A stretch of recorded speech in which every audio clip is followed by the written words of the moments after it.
Hi there, Sanbonani Molweni. Welcome to Fix Channel. If you're here, please subscribe before the end of the video. If returning, thank you for love and support. I appreciate you. Uthando Nes'thembu, episode 3, season 6. Mayeni versus Musa Mseleku. Lana ubaba Mseleku becela ukuchazela uMayeni ukuthi unesifiso sokuthi afike kwi-meeting le ezayo ezofika no-number 5. Yo, sizoke sibone kunini samlindo number 5, kunini number 5 ulobu uqhutsheka nje nayo. Bazama ngayo yonke indlela ukuthi bamfake unumber 5 kube nestory eside. Asikho-ke lapho.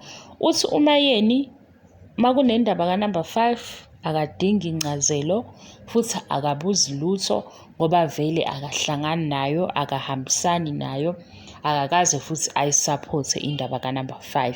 So nakwi-meeting akezi i-meeting iqondene noNumber 5. Uthi ubaba Mseleku le meeting ibalulekile ukuthi futhi uMayeni afike ngoba kuzothatha izinqumo. Shuthi mayikhuluma ngezinqumo kuyobeke sekudecide la kwi-meeting ukuthi bayahamba abahambayo noma bayahlala, indaba kaNumber 5 ayivalwe. Phakathi kwababa Mseleku noMayeni abazwananga kahle ngenkulumo because uMayeni uthe akayingeni indaba kaNumber 5 nakwi-meeting akezi, mawukuthi nje konke lokhu azama ukukuchaza kumayelana noNumber 5 akangeni. Athi ubaba Mseleku isizathu sokuthi afuna ukuchaza le ndaba ingoba ufuna ukushintsha umqondo wakhe, uyazi ukuthi umqondo wakhe awukashintshi. Udlulele-ke phambili ubaba Mseleku wazivezela okusha-ke manje. Lokhu kungaye noMayeni ukuthi-ke kunobaba owamsiza ukweluleka uMayeni ukuthi abuye ngesikhathi ehambile.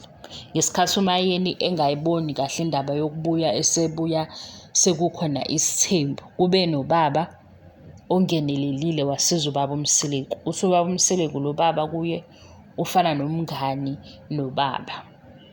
Niyabona kodwa ukuthi makunoMayeni nobaba Mseleku kuhambe kube deep.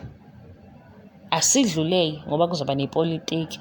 Mhlawumbe ngizoyenza ivideo later ngiyichaze lento futhi nginichazele ngezinto ubaba Mseleku azikhulumayo.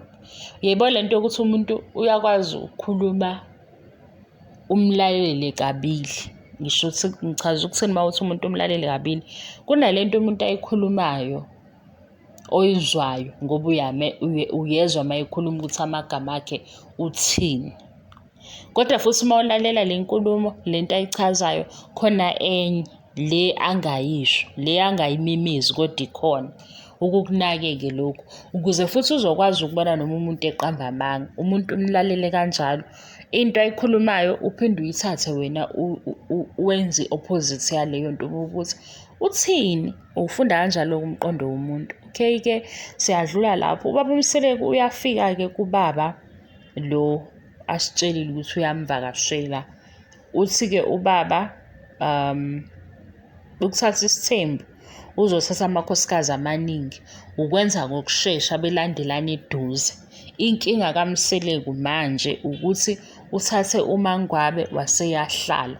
Emva mase kukhona uMangwabe usenokuthi uye ogcinile ngoba sesiside isikhathi manje akuselula ukuthi kuze omunye. Wathi-ke futhi ubaba ibucayi lento ngoba ithinta imizwa yabantu. Besicela ukubuza ukuthi ubaba Mseleku yini nengazayicabanga leyo nto leyo nje ake ibeke kanjalo ngoba nangu umuntu omdala uyasho ukuthi le yaNumber 5 ukuyikhuluma inzima ngokuthi ithinta imizwa yabantu. Kanti ngapha ubaba Mseleku mayeshutha i-TV show siyisibone ngathi nje imizwa yabantu uyibukela kude mayikhuluma indaba kaNumber 5. Yes, siyenza ukuthi uyi-polygamist kodwa phela unamakhosikazi akawashade ngoba ewathanda, ewahlonipha futhi. Uma ikhona into entsha ezokwenzeka ekhaya okusho ukuthi unakho ukuthi lamakhosikazi azorizina phela ngoba wayengeke athathe amakhosikazi ewathathela ukuthi nje azofika ethi 1 mase beyenza lokho. ubathathe ngoba ebona ama-qualities athile, kubona ngokuhluka kwabo. So why manje mase kuzoba no-number 5 kube sengathi nje into ezohamba phambili ukuthi ngumseleku mina oyi-polygamist, ngifuna umuzi omkhulu, so noma yini kufanele ukuthi yenzeke.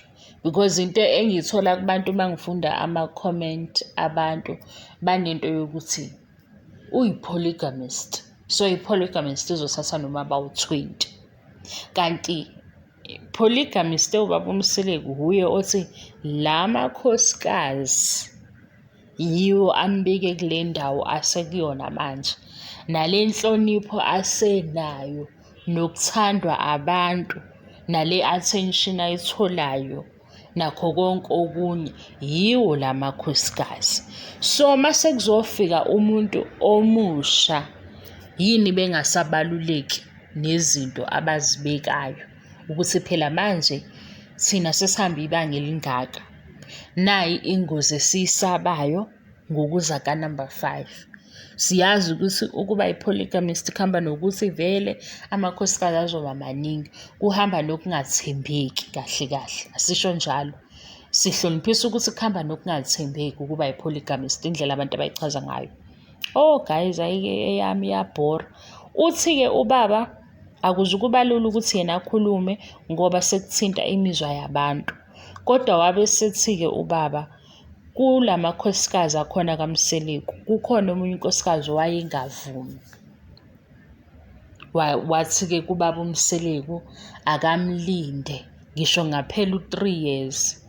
Nina guys, nithi lento ichaza ukuthini? Wathi ngeke asho futhi ukuthi umuphi lowo nkosikazi. Niyayibona-ke lento engishoyo ukuthi kunento ayikhulunywa kodwa iyakhulunywa, ngoba phela siyayithola thina la masiyilalela kahle ngoba bakhuluma isiZulu kwezinye izinto.